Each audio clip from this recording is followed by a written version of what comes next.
Lagi mumet banget gue, Bre. Gue kan dapat baru nih kerjaan. Sambilan itu jadi ngajar PAUD nih. Tapi gue bisa ditegur sama kepala sekolahnya. Emang lo apain tuh anak-anak, Bre? Ya gue cuma arahin mereka. Gue arahin mengajar, ajarin mengajar, tambah-tambahan, perkalian, ilmu filsafat, pendalaman teologi sistematika, peran gereja se-Indonesia dalam menghadapi sekularisasi global. Emang berat ya, Bre? Kembali ke jalan yang benar, Bre. Belum terlambat kok. Lu mau gue lagi serius bercandain. Ya lu ngaco aja sih lagian. Anak itu perlu dikasih kebebasan buat belajar sesuai dengan cara mereka sendiri. Kemarin nih gue baru aja belajar soal seorang tokoh yang pemikirannya keren. Namanya tuh Maria Montessori. Emang pemikiran dia kayak gimana, Bre? Kok lu bisa bilang keren sih?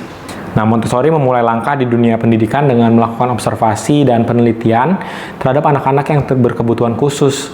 Montessori meraih hasil yang memuaskan dengan metode pembelajaran baru yang membuat anak-anak berkebutuhan khusus mampu mencapai level personal dan sosial setara sama anak-anak pada umumnya. Kemudian ia kembangkan untuk diterapkan pada anak-anak yang pada umumnya, yang anak-anak normal gitu. Nah, ia mendirikan Casa dei Bambini. Nah, semoga benar tuh sebutan gue. Atau yang bahasa Indonesia rumah anak-anak. Nah, melalui Casa dei Bambini ini, Montessori berusaha menciptakan lingkungan yang membuat anak-anak dapat mendidik dirinya mereka sendiri. Lingkungannya kayak apa, Bre, emangnya? Nah, Montessori ini menghadirkan lingkungan yang memberi kebebasan kepada anak-anak untuk melakukan beragam aktivitas kerja sesuai dengan minat mereka, tanpa adanya intervensi dari orang dewasa. Kebebasan? Lah, anak-anak dibiarin bebas aja gitu? Jadi gini, Bre. Metode yang dipakai oleh Montessori memberikan kebebasan yang bertanggung jawab pada anak-anak. Kebebasan tersebut dapat menciptakan konstruksi diri dalam diri anak-anak. Kebebasan tersebut juga memberi kesempatan bagi anak-anak untuk memiliki otonomi dan mengembangkan inisiatif serta kemampuan ketika berhadapan dengan tantangan yang penuh resiko. Oh, terus yang menarik lagi apa, Bre? Anak-anak akan mendapat pembelajaran dari lingkungannya sebab mereka memiliki kemampuan kreatif. Guru bertugas menunjukkan empati, merendahan hati, dan juga keinginan tulus untuk melayani anak-anak, serta memastikan minat anak-anak mencakup seluruh aspek kurikulum. Jadi guru bertugas mempersiapkan lingkungan belajar dan kemudian mengobservasi tingkah anak-anak dengan sesekali berinteraksi bersama dengan mereka. Tapi ini kan pemikirannya keren nih ya, Bre. Gue dulu belajar nih, kalau ada pemikiran keren gini, biasanya pasti nggak lepas dari kritik nih. Iya nggak? Iya, Bre. Pendekatan Montessori itu dikritik oleh beberapa pihak karena katanya membatasi daya kreatif dan imajinatif anak-anak. Salah satunya yang menjadi dasar kritik tersebut karena minimnya mainan anak-anak di lingkungan belajar sekolah Montessori. Montessori berpendapat bahwa ia membebaskan anak-anak untuk mengerjakan aktivitas yang terlihat seperti pekerjaan orang dewasa dengan cara mereka sendiri, yaitu dengan bermain. Nah, Montessori pengen nih anak-anak mengembangkan kreativitasnya pada hal-hal yang nyata yang mungkin akan mereka temukan di masa mendatang.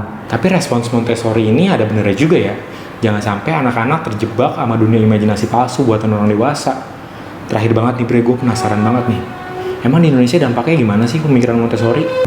Oh, sekolah-sekolah yang menggunakan pendekatan Montessori semakin menjamur di Indonesia. Pendekatan Montessori dipakai gak hanya oleh sekolah-sekolah Montessori, melainkan juga beberapa sekolah formal yang umum. Pendekatan Montessori yang diimplikasikan di Indonesia tentu dilaksanakan dengan beragam penyesuaian konteks dan juga budaya Indonesia. Nilai spiritual dan agama seringkali menjadi bagian yang memperlengkapi pendekatan Montessori pada kurikulum sekolah-sekolah di Indonesia. Nah, pendekatan Montessori nih, Bre, juga dipakai nih oleh beberapa gereja dalam pelaksanaan pendidikan Kristiani, terutama kepada anak-anak prasekolah melalui ibadah dan kegiatan pelayanan anak dan sekolah minggu. Nah, meskipun perlu diakui ya bahwa pelaksanaannya orang tua tuh masih suka ngatur, masih suka ngambil alih tugas pembelajaran anak-anak, sehingga kebebasan anak pun terasa terintervensi. Tapi upaya dan kesadaran mengenai kebebasan anak-anak untuk memilih media belajarnya sendiri udah jadi modal yang penting kok buat pendidikan Indonesia. Wih, mantap juga. Kok lu pinter sih, Bre? Lah, gue mah pinter dari dulu, lunya aja nggak pernah sadar. Dah, gue mau cari tahu lagi soal Montessori. Bye.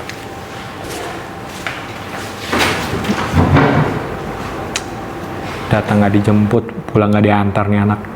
Udah lah, lanjut baca. Tadi sampai mana lagi nih?